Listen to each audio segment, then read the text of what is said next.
Crimson Blades, and today we're going to be checking out the beta for the game For the King 2.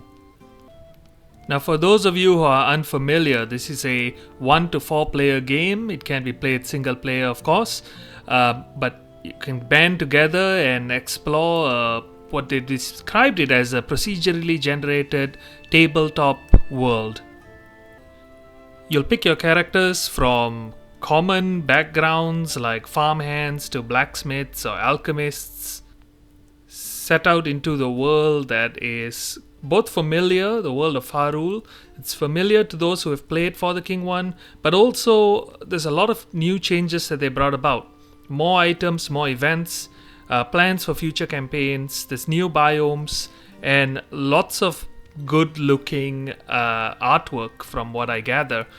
Also, it's a new original soundtrack that's there, and I'm glad that I'm getting a chance to try this out. In the description and at the end of the video, I'll also mention how you can access the beta yourself and give this game a go, and let's get to it. So we get right to it, just checking out the campaign. So you get this kind of overworld map of Fahrul here. Select your mission that's available, story mission, and you'll have difficulty levels to pick from. And because we're a little bit insane, let's just go and master right off the bat. I mean, never really tried this game yet, but we'll see how it goes. I've definitely played the first game though, and it was a very enjoyable experience. So for those of you who are a little bit unfamiliar, I'm just going to go over it really quick. There's different characters, different names, classes and everything. And you can edit a lot of this. You can basically edit how they look, skin color, hair, everything. But how the game runs is there are skills. And every character and class has different sort of skills that is challenged in different settings. Just like a tabletop game where maybe a scholar here has a better intelligence and he might have to do an intelligence roll. And so having people with a bit of a mix of skills is the way to go. But I'm not the one to tell you how to play this. I mean, you can play it however you like. I mean, maybe you'll create an overpowered combo in some other way. But I will be interested to see where this goes. One last thing, you'll notice that the characters have these are basically their skills they would be using throughout the game. There's a mix of passive and active skills. The only thing I wish, and I'm sure this will be implemented later on out of the beta, is that some of these actually tell you what they are. Because you notice that down here, speed, they kind of give you the sense of what it is, but not yet here. But it's something I expect to be implemented down the line anyway. There is currently only four classes that are available: the Blacksmith, Stable Boy, Hunter, and Scholar. So we will be playing each of them. So this is our bootleg Lord of the Rings party: Grimly, Fraudo, Aragraum, and Grand Elf. Let's go. Now the next little bit is just a quick little section here, which I think is kind of cool, which they didn't have in the first one, I don't believe.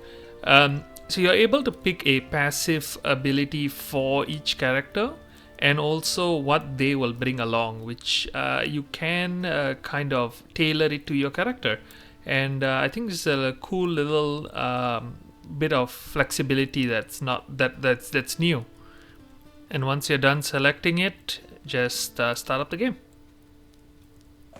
So a little bit of context for the opener. All is not well in the land of Fahrul. Much has changed since Vexor was defeated in the Chaos Wars at the hands of Fahrul's brave adventurers. The once benevolent Queen Rasamon has inexplicably turned against her people, striking fear into the hearts of her subjects across the land. The people of Fahrul are once again calling upon you to rise up and fight. You and your band of bootleg Lord of the Rings outlaws are but a few that stand ready to defy your new oppressor and return Fahrul to peace and harmony once again. We haven't seen many adventurers in these parts for a spell. Hard to believe it's been 20 years since the Chaos War, ain't it? Why, I almost missed that little scoundrel Vexor. It's a right delight dealing with these days. I like a wee bit of thunder and lightning anytime over this, I would. Okay, a little bit more context. This is how the worldview looks. It almost kind of simulates this sort of hexagonal board game sort of aesthetic. Each of your characters here, they have some stats, which are layouts that you get familiar with over time. And at the start, each of them roll the dice to determine who goes first. The higher your speed stat, the more likely you will start your round. And we have a little story quest in the top left. Go to Pran in the Autumn Forest. It's up here. Up here, what you're seeing is that there's going to be, as time progresses, the game's going to get harder and harder, and things are going to get more chaotic. It's called chaos. And when it reaches a certain point, we're going to run out of time, and that's the danger that our quest will be over. The first game actually runs for quite a long duration, so I'm curious to see how long this game takes. Alright, so let's just have a quick look at Ashhaven. So clicking on it takes you into this little mini screen. You see different services that are available here.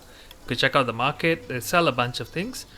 You'll notice that there is a button that actually shows you some effects of each item. So for example, look at the boar spear here. You notice above the word boar spear, there's 3 eyes. That means that this character, if using this weapon, will use his eye stat. So the higher those stats are, the likelihood it's either a success or a fail when you roll them. The higher likelihood the character would be able to land all successes, deal more damage, etc. And you notice below the word 2 to 8 physical damage, there's poke and cleave. You want to know what those are, you can notice it says shift more info. So I hold shift and you'll see what poke is. It means it's a single target attack. Cleave, it's a single target attack. It uses those stats. And you'll notice it's 3 eyes, meaning it's basically they're going to roll 3 eye dice in the course of the combat, and you're trying to hit successes for this. The comparator, you actually see the Smith hammer on the right uses the heart symbol, I believe Constitution. Again, that has its own list of different abilities, bash, stun, etc. And all of that makes things very unique and original. And so you can tailor your character really how you want to. But enough about that. Let's go to the quest board, pick a mission. So we are going to go to Pran anyway, so let's pick the delivery quest to Pran. I believe you can only take 1 mission at a time. So we do have a secondary quest there. Official letter stamp the wax seal. Grimly will take it. Okay. So you notice that I can move my character. And when I'm moving my character, I can move it next to enemies, etc. And there's this almost this border of red that pops up. What that means is that anyone of my friends within those hexes can join me in this fight. But it also means any enemies that's within these red hexes can join the enemy. So I'm just going to leave Grimly there, for example. Move on to Fahrul and bring him in. Oh, wait. Can I bring him in? No, you gotta do 1 person's turn at a time, I believe. Yeah. There we go. And Fahrul is next, so I'll bring him in, for example. Just bring him over there, and his turn. And what I'll do with the next character, Aragaraum, is bring him to fight. And what this will do, it will bring in my allies into the fight. Now the catch is, there's a few ways to approach it. I can just fight it directly. I could try ambushing it. If I fail, there's a chance there'll be some negative effect on us. But if I benefit, maybe I'll go first in the round. That's the sort of outcome. Yeah, and so let's just go with the regular fight. Let's bring in our characters and see how things go. So this is how the combat layout looks like. You can do a bunch of different actions here according to your character. I don't know if you guys can see that. It's maybe a little bit of some glitchiness happening there in terms of graphics, but again, beta, this is a long way to go. So I'm just going to try taunting with the Grimly over here. So you notice he rolled a couple of heart dice according to the skill, and that'll determine what you are able to actually do. So there's obviously an in-depth tutorial here that explains everything to you in terms of different kinds of attacks. There's magical attacks and different kinds of shield that you'd use in different circumstances. Alright. So side note, you'll notice that everyone has this little diamond on the bottom right here with the number 1 in it, and Fahrul here has 2 because it allows you to do the abilities with that square there. So move, he can do it twice. For example, he can move there, and then I could move him again if I wanted to. But let's just kind of stick to just a simple ability. Let's see how it plays out. Okay. And the other side thing I wanted to mention actually is that at certain points you might feel compelled to force a success because maybe the enemy is about to retaliate with a lot of damage. Instead of left clicking and left clicking the enemy, you could actually, I believe, right click. Yeah, right click. And you notice that the eye is starting to fill in there. For this skill shot, I filled it in twice. So I'm using up what's called focus, which is a resource. And Aragorom, you'll notice that he has 2 out of 4 left. And that confirms a damage that is more significant. And that is it. It's a simple fight, and it's an early game fight, of course. And then at the end of it, we're gonna get some rewards for it. We can split the rewards how we like. So let's say we give it to Aragrom. Sometimes you get different resources, and it all depends on how you build your party to a degree and what enemies you killed. Alright, so we finally reached Pran, and we've completed that quest. So, and as you're progressing, it gives you more and more intel into what else is in the world. There's a lot of random events that might pop up and allow you to get different items. There's going to be dungeons that have multiple tiers to it, just like the first game. Alright, moving forward, we're just going to play a couple of rounds just to give you a sense of how the game flows, and I'll, instead of giving you too much in the way of information about the game. So I hope you enjoy.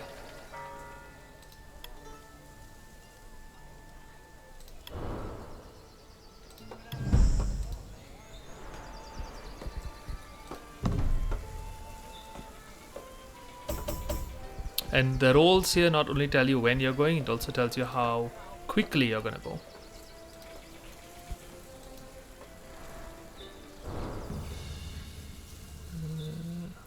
Let's give it a whirl and try to ambush. Oh, we did it. Loads you in. So you notice that these two are in the vicinity, so they'll actually get to go through, but the others won't. So he has force shield. This is physical damage. I won't really go through that shield, but we'll just shoot him as usual. Yeah, the passive ability that triggered there actually. So familiarizing yourself with some of these abilities can help.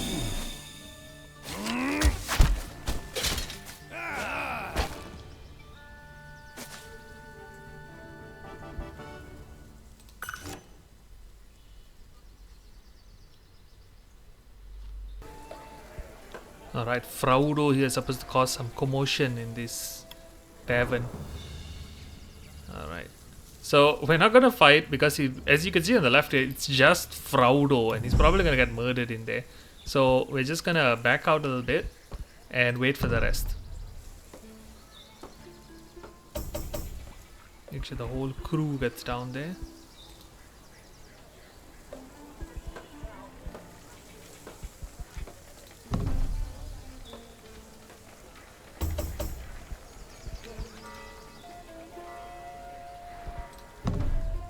And we will pull everyone in for a bit more of a challenging match perhaps.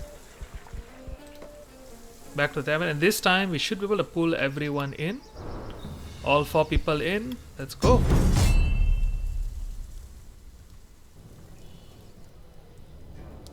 Hey you! Your face looks like a beastman's ass. Ha! Good one, right boys? Wench, another ale. Hurt him badly. Alright. So let's have a look here. Okay, so let's see.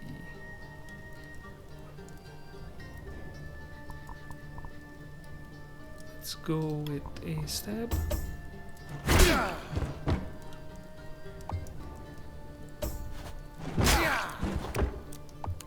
It's a bit more of a challenging round already, I mean comparatively. Area blasts. So let's see. Splash damage. So you should be able to hit both of them. Let's do that. Actually 3 of them potentially. But you notice there are 2 failed rolls, so the amount of damage is actually really low.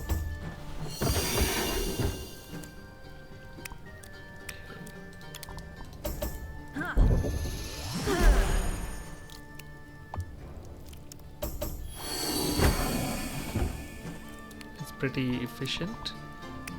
Let's go with shot. Let's take out these side characters to then take out Jeremy after. And excavator. Oh, okay. Status.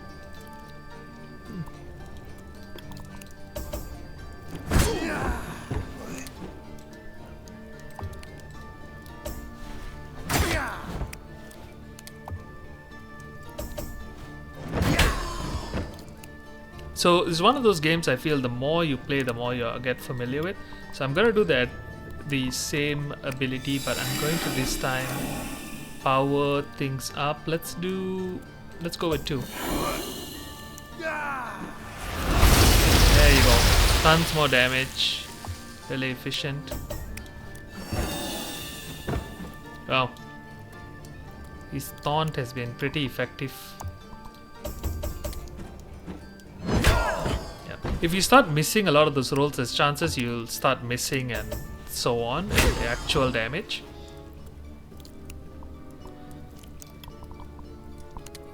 Maybe let him start mowing him down. Fraudo, no! We'll use a midnight mint. Alright, and let's stab him. No. Okay.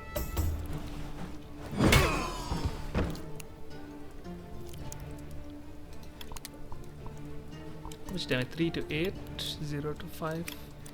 Let's go with the singular damage. There is some splash, so it's pretty good anyway.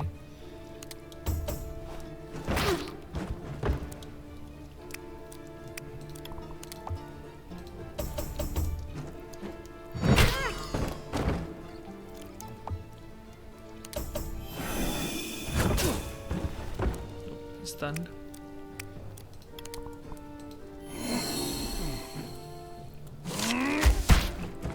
Nice critical hit. So you notice that 2 misses is almost a guarantee. If he misses that way, it's almost a guarantee miss. So last thing. Oh, I spoke too soon. Oh well, I mean apparently you can still deal a bit of damage there. All right, let's try stunning him now. See if he gets. Nope, whiff. All right. Ouch. Oh no. Keep the stab going. Fraudo, keep the stab happening. Can you blast him?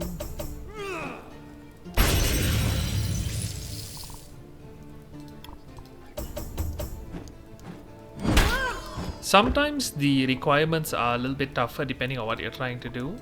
And not all of them are just 2 like this. And a lot of that depends on your weapon. Your weapon determines your skill. Your shields and all that. All of those determines what skills you can use. I should be using the Pierce. Is there a difference between these two? 0 to 6. On success breaks shield. Let me try this. I guess I needed more success. Alright, come on. Okay. So that completely went through. You see there's a blue shield there. It completely went through the blue shield because he's a magic user. So little things like that you'll get familiar with as you play the game. So we can actually just click share there actually. Boost attack damage. Let's give it to Grimly. Reflex damage. Fraudo. Boost armor resistance. Alright, sure. Replenish HP. Let's immediately use it on him actually. Yeah, back to 30 health. There you go. So random things like this stone statue might show up, and you can use it to get things like XP, focus, etc. So you got +2 focus and XP there.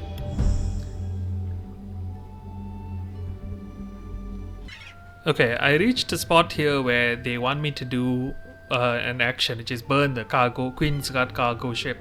The problem is burning uses these skills, and Fraudo, who's there, has pretty low talent comparatively to some of the other characters. Fraudo is here, 56. Pretty low talent compared to some of the other characters. So they tell you the odds. If you just roll it as it is, you're probably not going to do very well. 9% chance to get all 4. But you need 3, because 3 is 30% you get a success, and if you do worse, you get a lot more damage. You can again invest focus points, changing the odds even more, because those 2 count as successes. So why don't we just do 2 there and see how it goes. There we go, 4 successes. Managed to do the mission. Now, of course, the only danger about doing this is you might run out of focus and you might need it for other skills. So it's sort of like a confirmed success on certain roles, but it's not without risk. Use it cautiously. And I've already gotten way over my head. I got involved in some fight with the Queen's Guard. By the heavens! It appears one of your comrades fallen in combat. Aragoram just died almost immediately as soon as the fight started. Select the revive ability to pick a member to revive. Okay. So I'm gonna assume you probably need to be next to them. So start making your way there and blast the group, probably. Let's say...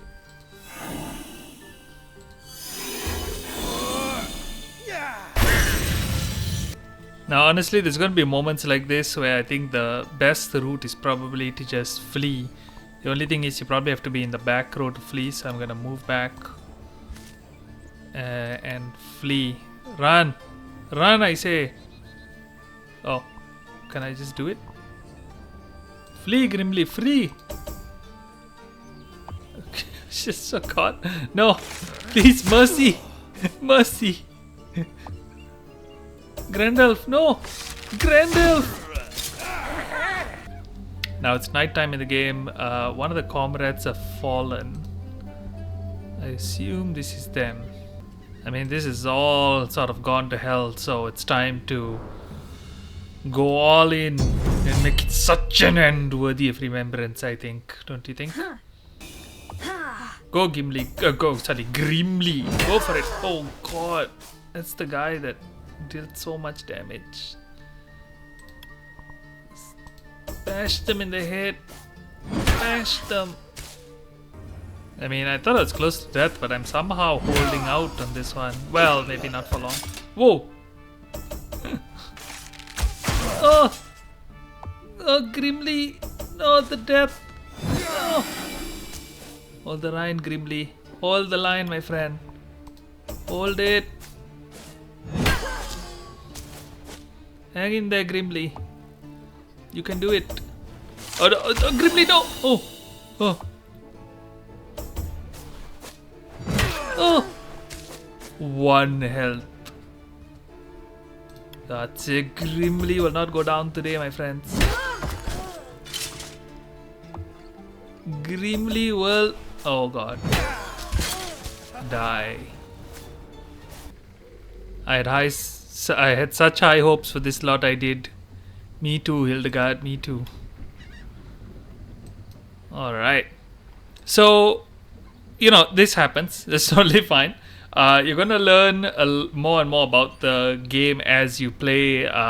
And there's another little unique mechanic which I think makes the game more replayable. Is you unlock, as you're playing the game, you unlock things called lore in the game. And lore is spent at the end of the game in the lore store. And this unlocks multiple different characters, different traits that you can get, different items, different encounters that you might be able to experience in the game. And of course, this is in the beta version itself. You have this many in their base game, even in For the King 1, that allowed for a lot of different replayability. I definitely enjoyed this game. I just wanted to showcase it and let you guys know that the beta is accessible, and I wanted to give it a shot because I enjoyed it. And to explain to you in terms of how you can access the beta, and under the so you go to the Steam page for the King 2. Under the planned release date of 2023, there'll be a small section that says click this button to essentially get an invite to play the closed beta. Now I will say that it happened really quickly. I think it was maybe 2 days or so after I clicked it that I got accepted for the invite to play the beta. I had a fun time. I just wanted to showcase the game, but I have plenty more hours to spend in it. I will most likely stream the game as well on Twitch.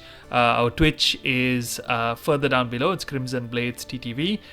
I hope you guys enjoyed this, and if you want to see any other playthroughs or any other games that which are gems that you feel that you want me to try out, please do let me know in the comments. And as usual, like and subscribe. Thank you so much for joining me, and have yourself a wonderful day, everyone.